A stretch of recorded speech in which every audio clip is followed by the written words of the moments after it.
And you're like, you do know, like, the record company aren't paying for that sushi chef. You are. Yeah. Like, when you stop having hits, you'll go, where did all the money go? Yeah. To him, the man with the raw fish that you didn't eat. Living in a So what about ridiculous riders? Did I hear something about 9 or 10 dressing rooms requested? There was somebody who will remain nameless who had 9 dressing rooms.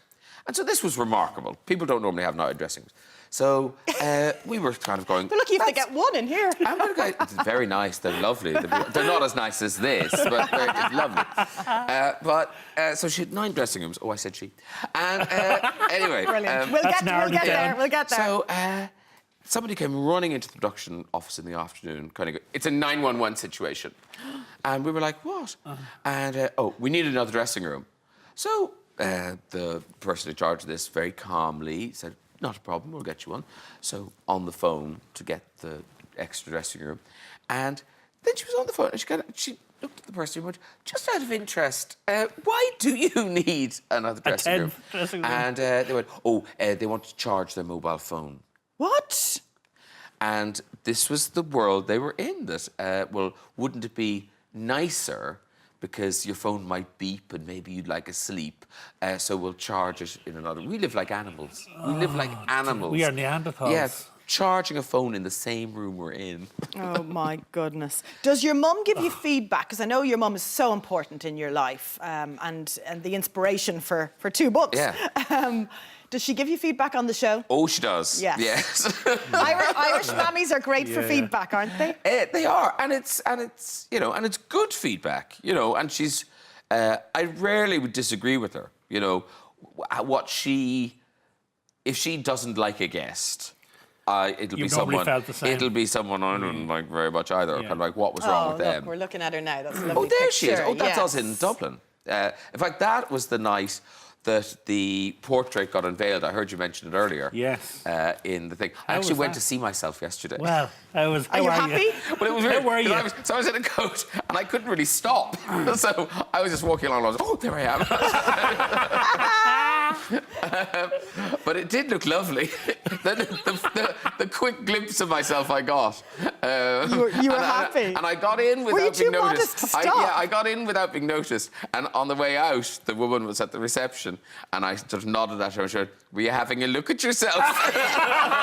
Welcome home, Graham. Welcome home. In terms of the books, have you ever, has the idea been mooted about a journey to screen maybe for them? Oh, now the first book, somebody did buy it, and I think So it was optioned? It was optioned, but I think most books get options. Right. But this has gone on one more level. ITV have commissioned a script. Right.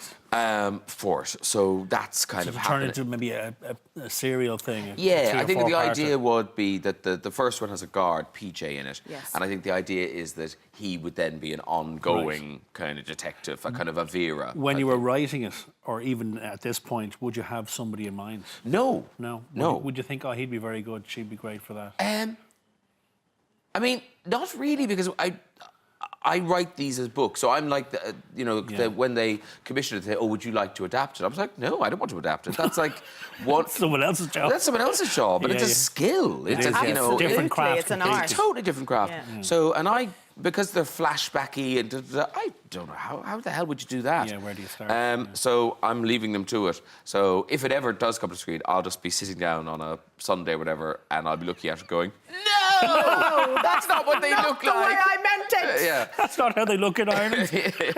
Will you go home beautiful to Bantam teeth. while you're here? And when you go to your mum, is it an easy life, or are there people kind of running after you, asking questions and selfies and all sorts? Down where I spend the summers, it's a fairly easy life. We do one big kind of blowout night where I host a table quiz. Okay.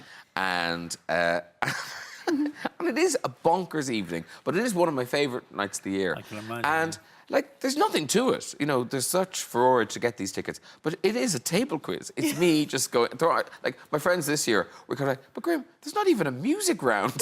Like, it's just me going, what's the capital of France? But it is a laugh. We do have a good time.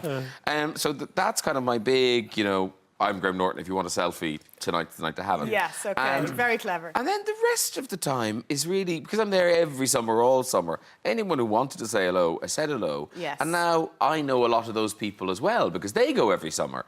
So my job is vaguely, you know, it's slightly more exotic. I'm Graham off the TV, but, oh, that's the guy who lives in that house, or, you know, Yes. she's the woman who runs the cash desk in the butchers or whatever. You know, so we all kind of know each other. So it becomes less of a fuss. Graham, talk to us about Eurovision. Eurovision. Yeah. Do you love it as much as it comes across that you do? I really do. What's the week like when it's over there? Is it mayhem? It's mad. Like if you've never been, you don't know how crazy it is. It is like the Olympics. The scale of it is unbelievable. It's phenomenal, isn't it? It really is. The Olympics with sequins. Like so many. Yeah. And your guys this year, that song was so lovely. The staging was beautiful, and the way the set, it was like the Halfpenny Bridge. This It is was Rhino beautiful, Shock and Rhino Sea. Yeah, Shock, yeah.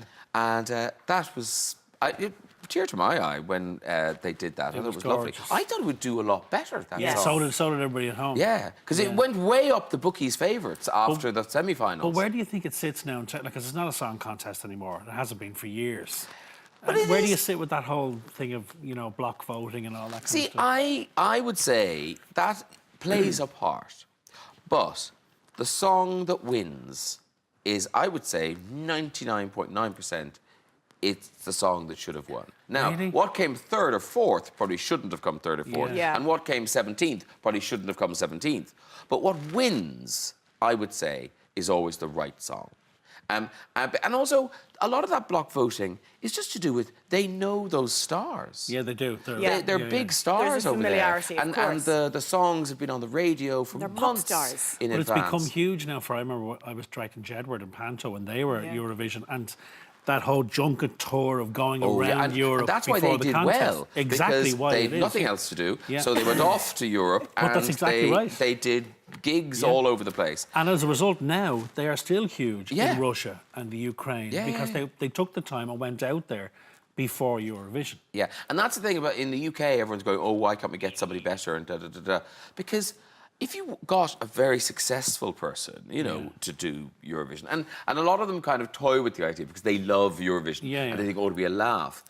But it's not a laugh because it's a huge commitment. It's a huge commitment, It's sort of, you know, 3 or 4 months Take of your over life. your life, yeah. So it'd be very hard to get someone to do it.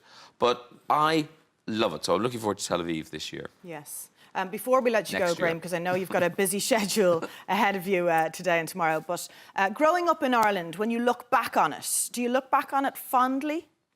I do, because in a way, it's interesting. These books have been very important for that in a way, because growing up, I just wanted to get out of the place. You know, Yeah. I didn't hate it because you only have one childhood, you know, so it doesn't seem like a peculiar childhood. But I knew that my life was elsewhere. Yes. And writing these books and setting them in the places I grew up and at the time I grew up has sort of made me view that time far more fondly. Yes. And I can enjoy it, and I can see what was good about it. And there was lots wrong with it, and that makes for great stories. Of course. Not great lives, but great. Now, in retrospect, we can enjoy them through fiction. Well, the book is out now, Graham. Thank you Oh, so thank you much so for much. coming Thank in. you very much. Fair to say, you're one of the most charming guests we've had on the show. Thank Yeah, you. not one of. Yeah. No, the most charming guest. I'm modest, Thank you, I'm Graham. modest too, that's the key. Keeper is out now. Thanks, Graham. Good to see you. Right, you. still to come.